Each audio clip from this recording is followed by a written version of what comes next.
Hey guys, welcome to Black Angus Reviews, the place to be for new comic book readers. Today we're going to look at Giant Robot Hellboy, issue 1 of 3 by Dark Horse. Mike Mignola writing, Duncan Fegredo cover and art, and Dave Stewart the colorist. Apparently this is a classic team up on Hellboy. Not deep knowledge on Hellboy. Do like the concept, and this book feels like crap. I'll let you know that up front because you'll see when we get to the story. I think this is just a marketing ploy and a like She-Hulk, for instance, a trademark copyright endeavor to like expand the IP after the original loses its copyright potentially. Although I think Hellboy still's got like decades to go before that time's out. But let's get to the story. So it starts in London in 1967. Phone rings. Hellboy, it looks awesome right here, goes and checks it out. Says, "What the hell, Joe? You're supposed to..." And then he's like, "I'm sorry." And there's some hitman here with a special gun. Tranks Hellboy. And seemingly robots come and pick him up.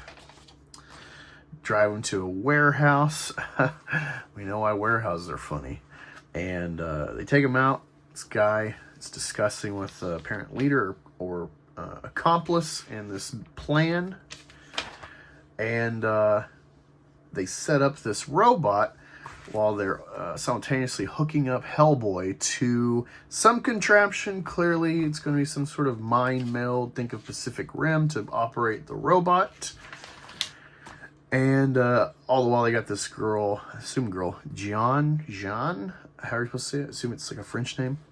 She's infiltrating some secret base that appears to be abandoned or lost. All the while they unveil Giant Robot Hellboy. And she comes in here, crazy thing, she's finding these bodies. Appears somebody have burst out of them, as you see right here. And just trying to get stuff back online, see if the electric or the cameras can come back online. All while there's crazy spiders. Think of this as sort of like James Bond meets Godzilla, Monster Island, with, of course, Hellboy smack in the middle. It's a cool, wacky concept. I like comics doing wacky stuff, all while it still feels like a sort of spy, Mission Impossible kind of thriller with some sci-fi. It's a nice, cool, wacky mixture of genres. A lot to do here. And all the while, Giant Robot Hellboy comes in contact with a kaiju kind of Godzilla Komodo dragon thing. And they go to blows. And it appears he's taking out Robot Hellboy. And it just ends there. Alright? And afterward, you got these cool promos. Really nice looking, macabre, 80s horror, whatnot. Ads like this Drive Like Hell. It even's got this cool, couple pages in. It's got this, like, I guess, Q&A with the creator, the artist, about Drive Like Hell coming out, or I guess already out, back in October. Because cars are apparently a real problem for artists to have to draw, and this whole comic's going to be full of cars, detailed cars. Sounds like just artistically it's going to be a nice endeavor for you, the reader. But this is the thing here. Monster-sized Hellboy. They are releasing a super compendium of Hellboy. I think there's like 5 volumes of like the normal library size volumes of Hellboy you can get. If I'm not mistaken, this made me start looking into it. So I don't know who this Joe character is. If you're a Hellboy fan and you know who Joe is, let me know because I want to dive in. But they have Giant Robot Hellboy copyrighted. I don't know if it's a trademark as well, but I feel like this is just an IP grab, a cheap way to expand something to catch your eye. It's wacky, it's off the walls. What is this Giant Robot Hellboy? Let's check this out. And you're really getting nothing.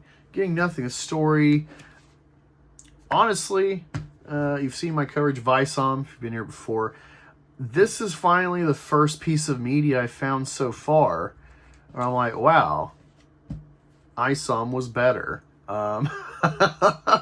So if this is what, you know, someone like a writer like Mike Mignoli's going to put out, this like half-cocked idea, which could be really fun, I guess.